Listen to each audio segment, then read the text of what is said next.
सभी दोस्तों को जय श्री कृष्णा, राधे राधे। आज हम आपके लिए लेकर आए हैं मीराबाई के पूर्व जन्म की कथा।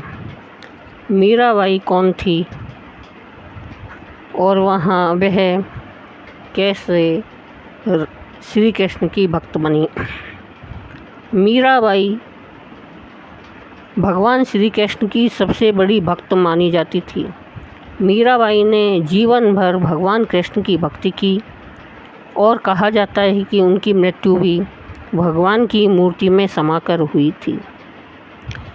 शरद पूर्णिमा के दिन को मीराबाई की जयंती के रूप में मनाया जाता है। मीराबाई ने तुलसीदास को गुरु बनाकर राम भक्ति भी की।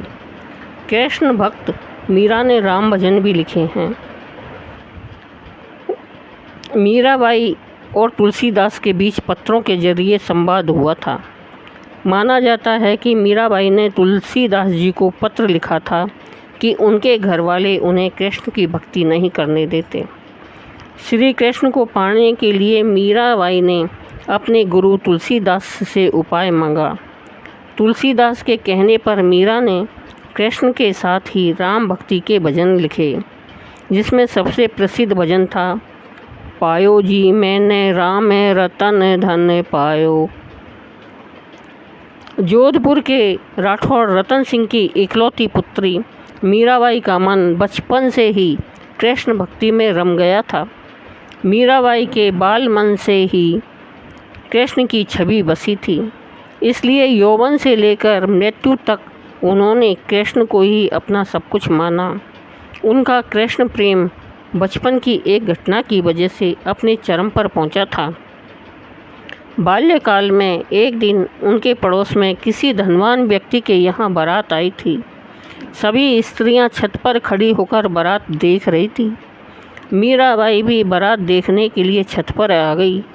बारात को देख मीरा ने अपनी माता से पूछा कि मेरा दूल्हा कौन है। इस पर मीराबाई की माता ने उपहास में ही भगवान श्री कृष्ण की मूर्ति की तरफ इशारा करते हुए कह दिया कि यही तुम्हारे दूल्हा हैं। यह बात मीराबाई के बाल मन में एक गांठ की तरह समा गई और वे कृष्ण को ही अपना पति समझने लगी।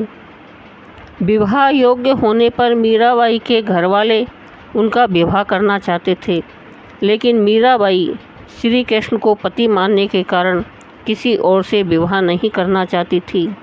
मीराबाई की इच्छा के विरुद्ध जाकर उनका विवाह मेवाड़ के राजकुमार भोजराज के साथ कर दिया गया। पति की मृत्यु के बाद मीरा की भक्ति दिनों दिन बढ़ती गई। मीरा मंदिरों में जाकर श्री कृष्ण की मूर्ति के सामने घंटों तक नाचती रहती थी। मीराबाई की कृष्ण भक्ति उनके पति के परिवार को अच्छा नहीं लगा। उनके परिवारजनों ने मीरा को कई बार विष देकर मारने की भी कोशिश की, लेकिन श्री कृष्ण की कृपा से मीराबाई को कुछ नहीं हुआ। विवाह के कुछ साल बाद ही मीराबाई के पति भोजराज की मृत्यु हो गई। पति की मौत के बाद मीरा को भोजराज के साथ सती करने का प्रयास किया गया, लेकिन वह इसके लिए तैयार नहीं हुई। इसके बाद मीरा वृंदावन और फिर द्वारिका चली गई। वहाँ जाकर मीरा ने कृष्ण भक्ति की और जोगन बनकर साधु संतों के साथ रहने लगी। कहते हैं कि जीवन भर मीराबाई की भक्ति करने के कारण उनकी मृत्यु श्री कृष्ण की भक्ति करते हुए ही हुई थी। मान्यताओं के अनुसार वर्ष 1547 में द्वारका में वो कृष्ण भक्ति करते करते श्री कृष्ण की मूर्ति में समा गई थी। मान्यता है कि मीरा पूर्व जन्म में वृंदावन की एक गोपी थी और उन दिनों वह राधा की सहेली थी। वे मन ही मन भगवान श्री कृष्ण से प्रेम करती थी और गोप से विवाह होने के बाद भी उनका लगाव श्री कृष्ण के प्रति कम न हुआ और कृष्ण से मिलने की तड़प में ही उन्होंने प्राण त्याग दिए। बाद में उसी गोपी ने मीरा के रूप में जन्म लिया। मान्यता यह भी है कि मीरा के मन में श्री कृष्ण के प्रति जो प्रेम की भावना थी वह जन्म जन्मांतर का प्रेम था। ऐसी मान्यता है कि मीरा पूर्व जन्म में वृंदावन की गोपिका थी। उन दिनों वह राधा की प्रमुख सहेली थी और मनी मन वह भगवान श्री कृष्ण से प्रेम करती थी। बाद में राधा की इस सहेली को विवाह एक गोप से करा दिया गया और उनकी सास को जब इस बात का पता चला कि यह श्री कृष्ण से प्रेम करती है तो उस गोपिका को घर में बंद कर दिया गया।